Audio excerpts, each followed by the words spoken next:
masyarakatnya soleh, nggak ada maksiat, nggak ada apa. Apa ilmu? Kalau secara ilmu mulai dulu ya ada orang dolim, ada orang soleh. Nabi kurang baiknya. Di angkatan itu ya ada orang munafik. Sehingga ulama itu sudah berpendapat ideal itu piye? Zaman Nabi saja ada orang apa? Munafik. Itu ilmu. Kalau nuruti kelangenan, inginnya dunia ya steril, nggak ada maksiat, nggak ada apa. Dan agama itu diciptakan Allah itu memang unik. Calon Nabi misalnya, Nabi Musa itu sing rumat Fir'aun. Ketika Nabi Muhammad lahir, sing ribet manitia ini Abu Lahab. Orang dosen UMF. Coba. Karena Allah ingin memaklumatkan ke kita bahwa agama ini akan hidup di kondisi apapun. Asia, istrinya Fir'aun itu termasuk mukminah yang dipuji Quran. Padahal dia bukan istrinya pengurus NU atau pengurus Muhammadiyah, istrinya Fir'aun. Tapi itu pelajaran bagi kita bahwa orang-orang baik itu tidak harus di lingkungan yang baik. Masjid paling makmur itu kadang di dunia mungkin ya jangan bakas Mekah Medina itu karuan. Mungkin di antara masjid yang makmur justru yang di Kanada, di Amerika mungkin. Karena merasa minoritas itu perpustakaannya ada, kajiannya ada. Tapi banyak masjid di daerah pesantren yang malah sepi. Karena kiainya tahu jamaah di masjid itu wajib. Lalu itu ada daerah pesantren, saya ulang lagi ada daerah pesantren. Didikon pengajian, monggo nekani pengajian, maca selawat ning omah ganjaran padha wae. Ribet kan? Mau dibantah itu benar, mau dibiarin merusak tatanan. Jadi saya mohon sekali ya, jadi ilmu itu diperbandingkan supaya perbedaan-perbedaan itu biasa. Dulu Imam Malik itu punya murid namanya Imam Syafi'i. Itu dalam banyak hal. Itu perbedaannya tajam sekali. Ya saya ulang lagi, dalam banyak hal itu perbedaannya tajam sekali. Misalnya begini. Ini terakhir percontohan saya fikih, nanti dikaji sendiri. Ada seorang A'rabi, Ja'a A'rabiyun. Ini di hadis sahih diulang-ulang di semua Al-Kutubus Sittah ada peristiwa ini. Ja'a A'rabiyun ila Rasulillah sallallahu alaihi wasallam faqala ya Rasulullah ahlaktu. Qala wa ma ahlakaka? Qala wa qatu imraati fi nahari Ramadan. Ya Rasulullah, saya ini orang yang rusak. Kenapa? Saya ini hubungan intim sama istri saya ketika masih siang Ramadan. Singkat cerita orang ini dihukum berat sama Nabi. Hukumannya adalah karena dia membatalkan puasa ketika dengan hubungan intim. Sama Nabi dihukum, kamu harus merdekakan budak. Wah, tidak mampu ya Rasulullah, saya tidak punya budak. Jadi ini bukti bahwa agama ini sangat sosial sehingga sebagian kafaroh harus memerdekakan budak. Kamu kalau gitu puasa 2 bulan, yang baru puasa 2 hari aja kecelakaan malah disuruh puasa 2 bulan. Ya sudah kamu ngasih makan 60 orang miskin, saya ini orang paling miskin. Kok jadi sudah miskin agak hiper lah orang itu, poso-poso kok gitu. Itu kata ulama kalau orang Jawa nggak mungkin makanannya tempe mendoan, nggak mungkin itu. Di Jawa itu nggak mungkin lah ada orang batal puasa karena hubungan intim.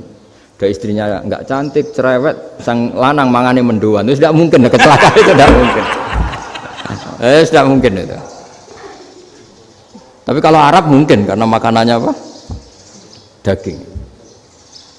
Singkat cerita, terus pertanyaannya gini, kalau batal biasa itu kan bayarnya puasa 1 hari. Kalau batal, tapi kalau batal pakai hubungan intim, pakai jima kalau dalam bahasa fikih itu kafarohnya berat, yaitu merdekakan budak atau puasa 2 bulan berturut-turut. Pertanyaannya gini, jima istri itu boleh loh tidak zina. Seorang jima istri itu boleh loh tidak zina. Itu kan hukumannya berat. Nah terus Imam Malik berpikir kalau gitu tidak harus jima dong. Poso-poso, ora ono uzur, ora ono apa terus nyate. Esuk mangan bakso tanpa ada alasan syar'i. Hukumnya harus sama dong, karena jima hukumnya boleh, berarti semua iftar, semua pembatalan puasa yang tidak ada udzur syara' maka hukumnya sama, yaitu sanksinya sama. Masuk akal enggak? Masuk akal dalam mazhab Imam Malik. Dalam mazhab Syafi'i enggak. Mulai dulu jima itu beda. Kayak mertamu nih gone wong, mangan iku oleh, tapi nak nggo bojomu mbok jima niku wis nemen ngawure lah. Tetep beda. Dari Imam Syafi'i itu pokoknya beda, jima sama makan itu beda. Lah ya terus lah. Setelah itu terus ada pertanyaan. Bagaimana kalau makan dulu baru jima? Ribet kan?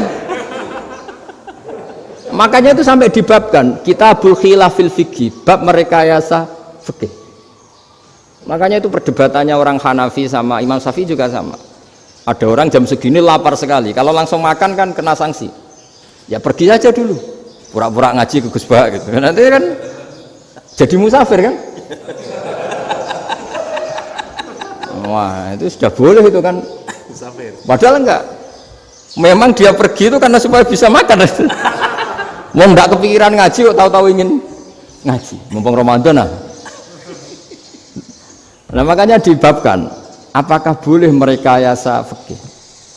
Tapi fikih bisa apa coba? Dengan status kamu musafir, ya memang boleh iftar, boleh berbuka. Lah itu terjadi terus perdebatan ulama menyangkut fikih. Karena memang masalah furu'iyah.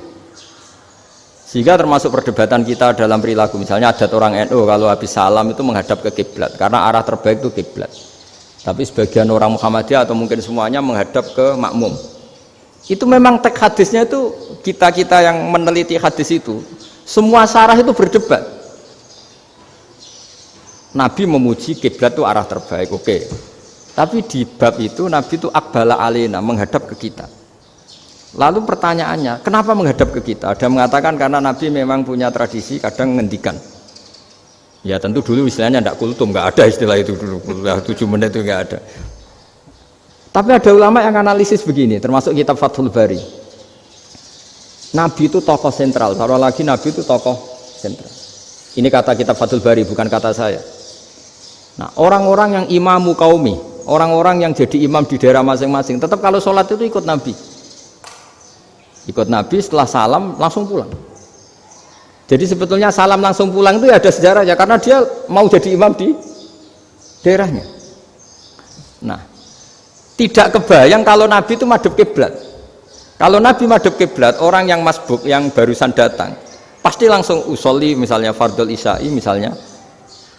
Terus makmum Nabi, padahal Nabi sholatnya sudah selesai. Jadi intinya gini kata Fathul Bari, imam setelah salam itu harus bikin gerakan atau omongan atau apa saja yang menunjukkan kalau sholatnya selesai. Di antara gerakan itu adalah beliau harus menghadap ke hadirin atau menghadap ke utara atau apa saja yang penting menunjukkan kalau sholat ini sudah selesai. Itu fikih. Jadi fikih itu cara menganalisis itu memang unik. Karena kalau Nabi tetap seperti itu, posisi pancet seperti itu, maka orang yang baru datang mengira Nabi masih sholat. Nah, pertanyaannya kalau mereka sudah takbir, malah sholatnya tidak sah. Kenapa tidak sah? Menggantungkan sholat atau mengikatkan sholatnya dengan orang yang sudah tidak sholat. Jadi menjadikan orang yang nggak sholat sebagai imamnya kan nggak boleh. Maka Nabi harus memaklumatkan dengan gerakan itu bahwa beliau sudah tidak sholat. Karena orang datang dari berbagai daerah. Jadi nganalisis fikih, fiqhul hadis namanya. Itu ulama itu mau tidak mau debat. Karena pertanyaannya itu kenapa? Ya memang mau apa? Karena yang namanya sosial itu yahtamilu muhtamilatin, ada sekian kemungkinan. Makanya dalam madhab istimbat itu, ketika Nabi sodakoh pakai tamer, pakai kurma, itu ulama mesti ngitungnya tuh kut. Kut itu makanan pokok.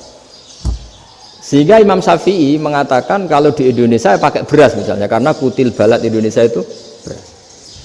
Oke, Imam Syafi'i mainstream. Tapi ketika era Yusuf Qaradawi di Al-Azhar di Mesir sana, ulama-ulama mulai usil. Sama sih ingat Mbah Mun sering gojlokan, lah iya petani gabah, petani padi wis melarat wajib zakat. Petani cengkeh, kakao, suga-suga wajib zakat hanya karena yang ditanam tidak tidak makanan pokok. Jadi mulai ada ulama mulai gerah lah, kalau bahasa politiknya mulai gerah. Yang petani miskin gara-gara yang ditanam padi wajib zakat. Yang orang-orang di sana misalnya di Sulawesi karena tanamannya kakao atau cengkeh tidak wajib zakat karena bentuknya tidak tidak makanan pokok. Geger kan di Al-Azhar geger. Akhirnya hampir semua ulama berpendapat Ya sudah, sekarang ketika Nabi menzakati qut, makanan pokok, itu jangan dihitung sebagai makanan pokok. Wa mimma akhrajna lakum minal ard. Apa saja, ma itu apa saja. Makanya kata Yusuf Qaradawi, ma itu apa saja. Makanya semua tanaman yang menghasilkan uang itu wajib zakat. Nah, masalahnya kitab-kitab Syafi'iyah itu sudah mamlu'ah, sudah penuh dengan penjelasan misalnya fala zakata fil khadrawat, maka enggak perlu zakat untuk kayak kangkung, semangka dan sebagainya. Nah, lalu kiai-kiai angkatan modern kayak Mbah Mun itu sering dapat masukan. Saya pernah dengar sendiri, Yai, saya ini punya sawah 1 hektar, tak tanamin padi, itu enggak pernah kaya saya. Sekarang tak tanamin kangkung malah saya kaya, karena tiap 3 hari panen tak kirim ke Jakarta. Itu orang Indramayu yang tanya. Jadi tanam padi gak pernah kaya, tanam kangkung kaya. Nah, karena dia orang soleh, kalau zakat boten. Mau diwajibkan zakat tidak makanan pokok, mau tidak wajib dia kaya. Semenjak itu perubahan di Indonesia ikut. Akhirnya ada zakat, pokoknya asal tanaman yang 1 nisab ya wajib zakat. Masih ada debat lagi. Ketika nanam ingin dipanen, itu dia petani apa pedagang? Karena nanti perdebatannya ikutnya zakat zuruk, zakat tanaman apa zakat pedagang. Kalau sampean nggak pernah debat berarti sebetulnya Anda tidak dosen Islam ini. Berusaha nggak pernah diskusi fikih apa Islam. Karena saya berkali-kali punya tamu itu begini, Gus, saya ini pedagang melon, tapi dia penanam melon, jadi pedagang yang agak ingin badi banyak. Itu caranya gini Pak Rektor, saya misalnya pedagang melon, daripada saya kulak di pasar atau dari petani sudah mahal, nyewa tanah sekian hektar terus ditanami melon. Setelah berhasil, ini dia zakatnya tanaman apa zakat pedagang? Karena dia nanam itu mentalnya sudah pedagang, padahal nanti zakat